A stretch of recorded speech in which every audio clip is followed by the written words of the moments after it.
Welcome to Catholic Mom Talks. Happy Monday, everybody. I was listening last night to an amazing homily by a priest at our parish. And honestly, I think it's the first time in a long time that I walked away and I felt like I had really received the message God had wanted us to hear. And this particular priest is very much filled with the Holy Spirit and love of God, and he's doing his job. I mean, he really is. I was listening to his sermon, and he was talking about how Jesus said the greatest commandments, were to love your God with all your heart, with all your soul, with all your strength and all your mind, and to love your neighbor as yourself.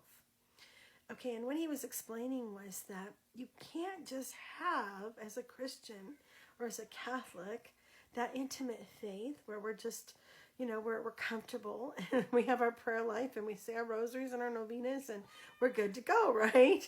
we're covered. We covered all our spiritual bases. And he was saying, no, we have to love our neighbor as ourself. And what does that mean? He means that we are called to really love people, okay, even our enemies. And it's hard sometimes, right? Really hard, especially if you have somebody that's incredibly difficult in your life, right? Maybe you can't be around that person necessarily because maybe they've made it impossible, but you can love them by praying for them. So I think as a Catholic, the call of the Catholic or the call of the Christian to love your neighbor is really about who is God presenting to you at the moment, okay? Maybe it's a coworker, maybe it's your coworkers.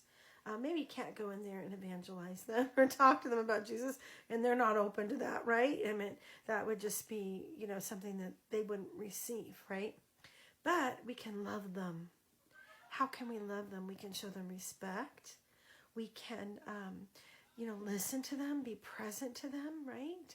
Pray for them. Pray for conversion, pray for healing. Other times we are called to love, and the Lord might ask us to speak, right? A truth that may be uncomfortable for someone to hear, right? But the Lord is asking you to speak that truth because we love them enough to tell them, if you don't change, if you don't get up off the ground or the place where you're at, you're going to miss the boat, right?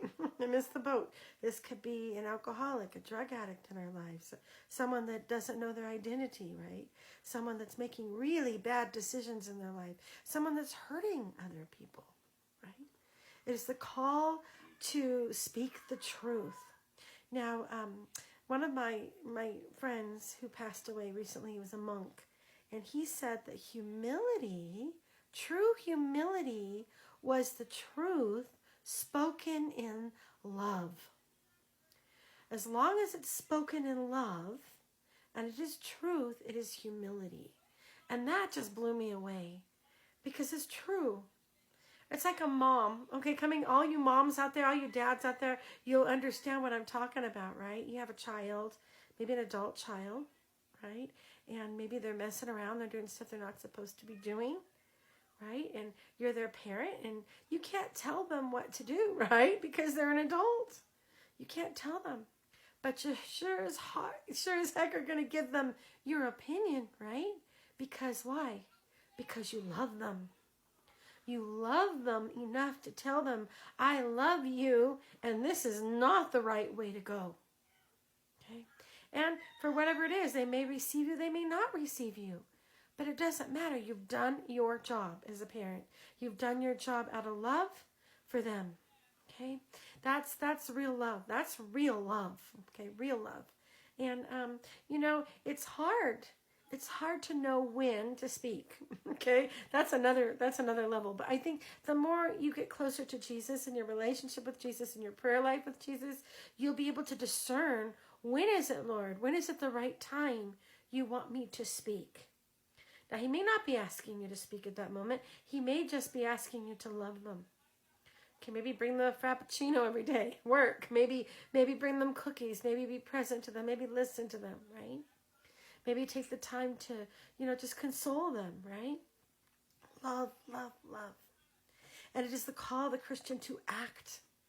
It's not enough to sit at home and be comfortable in our prayer life. No, God says, love your neighbor as yourself. That requires us to move. It requires us to act. And we are not by faith alone.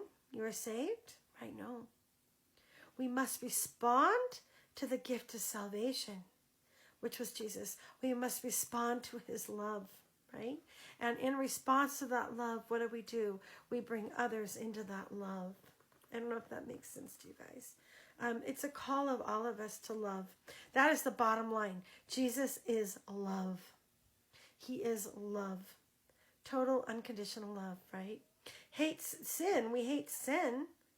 Okay? He doesn't like sin because sin separates us from him. Not because he leaves us, but because we choose the sin over him. It's the choice that is evil. It's the choice.